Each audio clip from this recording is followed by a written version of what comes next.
comfortable that they're comfortable with our story, we'll share a little bit more.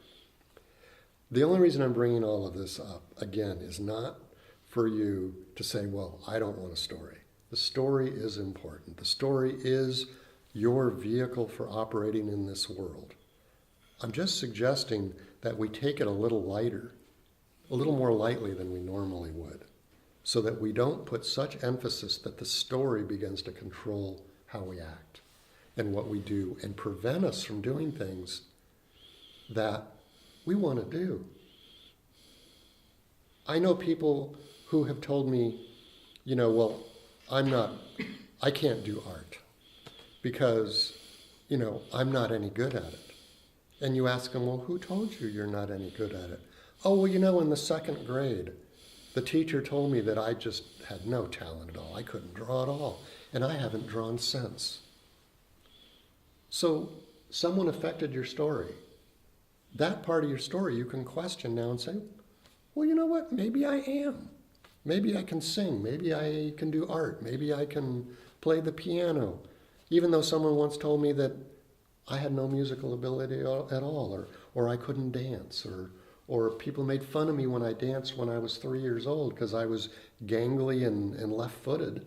But you're not gangly and left-footed 50 years later. But you're still not dancing because someone told you you couldn't dance. Those are the parts of the story that, if you just want to get down to practicality, those are the kind of things that we should question and ask ourselves, is that true? Do we really want that in our lives?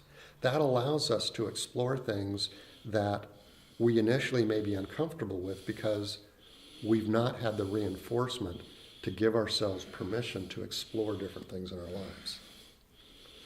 One of the ways we lessen the effect of the story in our lives so that we can play and massage how we are and be more of who we want to be is to put that story on that second tier level of that's not who I really am.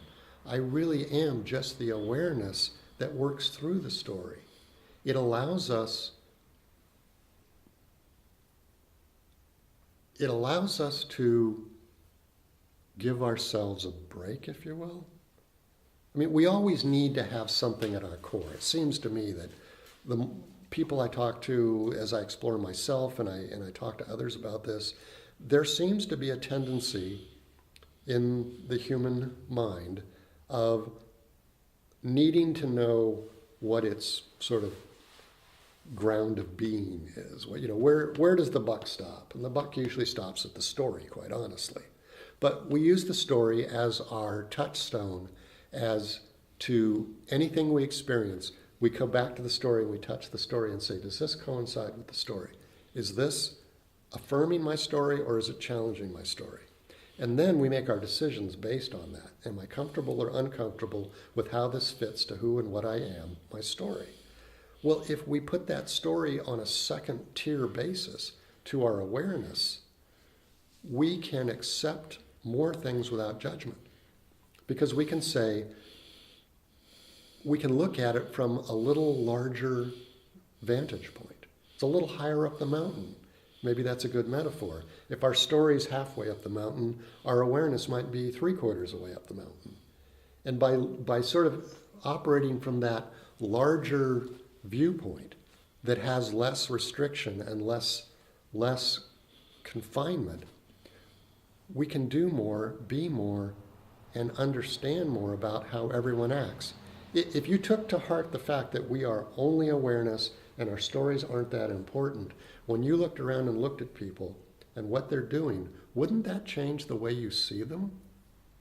Wouldn't you look at someone doing something wrong and say, they're doing something wrong because they're operating out of a story that they were taught, that they're a bad person, or that the only way that they get love is through negative attention. It allows us to look and see that person is a good person because they're just like me. They're just awareness, but their story is messed up somewhere, causing them to do messed up things. And it gives us the compassion to say, maybe they can change their story too. Because some people think that others are inherently bad or inherently good. You know, some people are just losers. I mean, come on, everybody thinks that, or at least it's culturally thought of, right? But really, what all that person who we consider bad or is doing things that we don't agree are sociably acceptable, all they're doing is acting on their story. They're acting through their story, trying to get what they want in the only way they know how, their story. They don't know, they've never been taught other things. They've never been taught the skills to do things in a different way. If they grew up in an abusive family where the only attention they ever got from their parents was when they acted out and got hit. You know, getting hit, negative attention is attention, and psychologists will tell you this. Good attention, bad attention, children don't care. They just want attention. If you're being ignored, you do something bad so that they will pay attention to you, even if it's hitting you. Okay, so that happens all through your childhood. So attention equals getting hit. Okay? Now we grow up and we have a spouse or we have a good friend and we want attention. What do?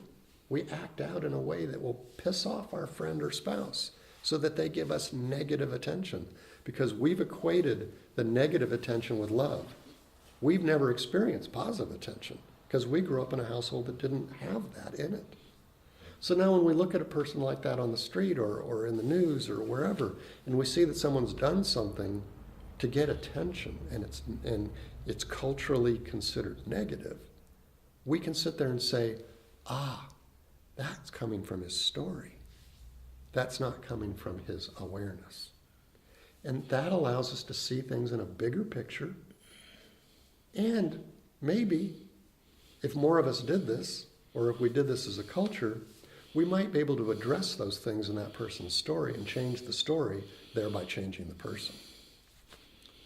It's just, all I'm suggesting, if I want to take all this back full circle to what's the point of doing this, the point is to open and broaden your awareness of what's going on, not only in yourself, but those around you, so that you understand the reasons behind what you do for yourself and what others do for themselves. And that is only a good thing. I mean, the more we understand, the more intelligently or more skillfully we can react to things and maybe make a difference instead of just looking at something and saying, that doesn't fit my story, that doesn't fit my society's story, so we're going to remove this person because they're not acting in a way that fits everyone else's story. Their story, as bad or whatever word you want to use is, as unskillful as it is, let's say, is still their story. It's the only story they have.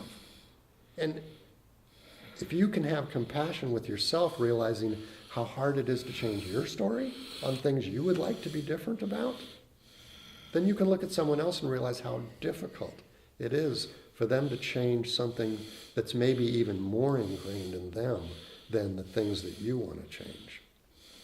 I mean, if you're someone who doesn't like to dance because, again, you've been told you were a bad dancer, it's not so hard to sit there and say, okay, tonight I'm going to get up and dance. You know, it's not going to be easy. I may feel foolish, but I can do it. You know, that's not such a hard step to expand your horizons with. But if they are ingrained things that have a lot of fear and hurt and shame and guilt piled on top of it, those things are very hard to change.